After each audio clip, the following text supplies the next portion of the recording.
அனைவருக்கும் வணக்கம் ஃப்ரெண்ட்ஸ், நான் உங்கள் தண்டபாணி பேசுகிறேன். இன்றைய வீடியோவில் நம்ம ஒரு வித்தியாசமான ஒரு இடத்த தான் நம்ம பார்க்க போகிறோம். அதாவது நடவாவி கிணறு. இது ஒரு என்ன சொல்கிறது, ஒரு அற்புதமான ஒரு இடம். இது தமிழ்நாட்டில் வேறு எங்கேயுமே பார்த்தீங்கன்னா இது போல் ஒரு இடம் இல்லைன்னு சொல்லிட்டு சொல்லலாம். ஃபஸ்ட்டு இந்த இடம் எங்கே இருக்குதுன்னு சொல்லிட்டு பார்த்துடலாம்.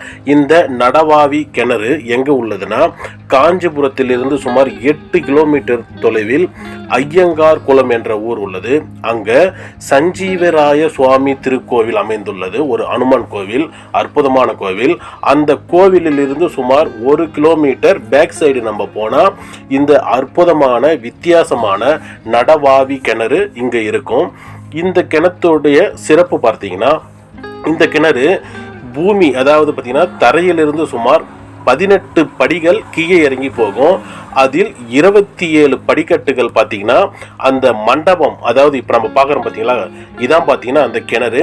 இந்த மண்டபம் வரைக்கும் பார்த்தீங்கன்னா சுமார் 27 படிக்கட்டுகள் பார்த்தீங்கன்னா நம்ம நடந்து போகலாம். அந்த மண்டபத்தை சுற்றி 12 தூண்கள் இருக்கும். அது ரொம்ப பார்த்தீங்கன்னா சிறப்பு. ஏன்னா இந்த நடவாவி கிணறுன்னு சொல்லிட்டு பேர் வந்தது காரணமே அந்த 12 தூணுக்கு நடுவில் இருக்கு பார்த்தீங்களா கிணறு, அந்த கிணற்றுடைய பெயர் தான் நடவாவி கிணறு. சரிங்களா? இங்க என்ன சிறப்புன்னு சொல்லிட்டு பார்த்தீங்கன்னா, காஞ்சிபுரத்தில் அமைந்துள்ள வரதராஜ பெருமாள் கோவிலிலிருந்து வரதர் இந்த குளத்திற்கு, நடவாவி கிணத்திற்கு அன்று இரவு இங்க பார்த்தீங்கன்னா புறப்பட்டு வருவார். புறப்பட்டு வந்து அந்த மண்டபத்தை 3 முறை பார்த்தீங்கன்னா சுற்றி வருவார். பின்னர் இங்கு அவருக்கு, வரதருக்கு திருமஞ்சனம் பார்த்தீங்கன்னா மிக சிறப்பான முறையில் பார்த்தீங்கன்னா நடைபெறும்னு சொல்லப்படுகிறது. அதான் இந்த கிணற்றுடைய மிக விசேஷமான பார்த்தீங்கன்னா திருவிழான்னு சொல்லப்படுகிறது. சித்ரா பௌர்ணமி என்ற ஒரு நாள் மட்டும்தான். அதன் பிறகு அடுத்த நாள் பார்த்தீங்கன்னா இந்த நடவாயி கிணறுக்கு ராமர், லக்ஷ்மணன் அவர்களும் வந்து போவார்கள் என்று சொல்லப்படுகிறது. இந்த கிணறு மேலே இருந்து நம்ம பார்க்கறதுக்கு இப்படி ஒரு இடம் இருக்கிறதே தெரியாது. அந்த என்ட்ரன்ஸ் ஸ்டார்டிங்கில் பார்த்தீங்களா, அந்த என்ட்ரன்ஸை வச்சு தான் நம்ம இங்கே தான் நடவாயி கிணறு இருக்குன்னு சொல்லிட்டு நம்மளால் பார்த்தீங்கன்னா கெஸ் பண்ண முடியும். அந்த என்ட்ரன்ஸில் மேலே பார்த்தீங்கன்னா கஜலட்சுமி இருப்பாங்க. அந்த 2 பக்கம் தூணில் பார்த்தீங்கன்னா யாயியோடைய சிற்பங்கள் மிக அற்புதமாக இருக்கும். அதாவது தண்ணி இருக்குது பார்த்தீங்களா, அதில் இருந்து நமக்கு 25 படிக்கட்டுகள் மேலே இருக்கும். தண்ணிக்கு கீழே மீதி படிக்கட்டுகள் இருக்கு. இது வரைக்கும் அந்த இடத்துக்கு யாரும் போனதில்லை. ஏன்னா எப்பயுமே பார்த்தீங்கன்னா தண்ணி ஃபுல்லாக தான் அங்கே இருக்கும். அதை இப்போ பார்த்தீங்களா, இந்த விசேஷ நாட்களில் மட்டும் அந்த மண்டபத்துக்கு போகிற வழிக்கு மேலே இருக்கிற தண்ணியை மொத்தத்தையும் பார்த்தீங்கன்னா மோட்ரு போட்டு இறைச்சிட்டு கரெக்டாக அந்த மண்டபத்துக்கு போகிற அளவுக்கு மட்டும் பார்த்தீங்கன்னா வையோடு வச்சுட்டு மீதி தண்ணி அப்படியே விட்டுருவாங்க.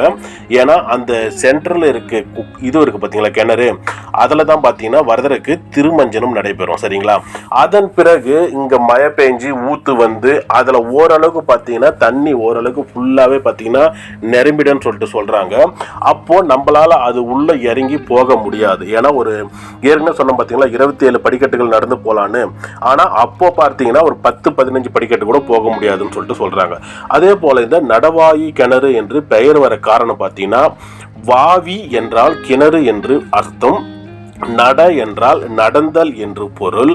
அதனால தான் நடவாயி கிணறு என்றால் படிக்கட்டுக்குள் கிணறு என்று பொருள். அதாவது படிக்கட்டில் நம்ம இறங்கி போனால் உள்ள ஒரு கிணறு இருக்குன்னு சொல்லிட்டு பொருள்னு சொல்லப்படுகிறது ஃப்ரெண்ட்ஸ். ஓகே ஃப்ரெண்ட்ஸ், நீங்கள் இந்த காஞ்சிபுரம் பக்கம் வந்தீங்கன்னா கண்டிப்பாக இந்த இடத்த மிஸ் பண்ணாதீங்க. ஏன்னா காஞ்சிபுரத்துலேருந்து சுமார் 8 கிலோமீட்டர் தூரத்தில் தான் இந்த கிணறு இருக்குது. இது தமிழ்நாட்டில் வேறு எங்கேயுமே இல்லைன்னு சொல்லிட்டு சொல்லப்படுகிறது. அதே போல் இந்த இடத்துக்கு பக்கத்தில் பார்த்தீங்கன்னா இன்னும் ஒரு 2 நடவாவி கிணறுகள் இருக்கிறதாகவும் சொல்லப்படுகிறது. அது இந்த அளவுக்கு பராமரிப்பு இல்லாமல் ரொம்ப சிதிலமடைந்து காணப்படுறதா சொல்லப்படுகிறது. ஓகே ஃப்ரெண்ட்ஸ், இந்த வீடியோ உங்களுக்கு பிடிச்சிருந்தா இந்த சேனலை சப்ஸ்கிரைப் பண்ணுங்க மற்றும் உங்க ஃப்ரெண்ட்ஸுங்களுக்கு இந்த வீடியோவை ஷேர் பண்ணுங்க ஃப்ரெண்ட்ஸ். ஓகே, தேங்க்யூ, பாய். இந்த சேனல் உங்களுக்கு பிடிச்சிருந்தா சப்ஸ்கிரைப் பண்ணுங்க, ஷேர் பண்ணுங்க, லைக் பண்ணுங்க, மறக்காம பெல் பட்டன் அழுத்திடுங்க.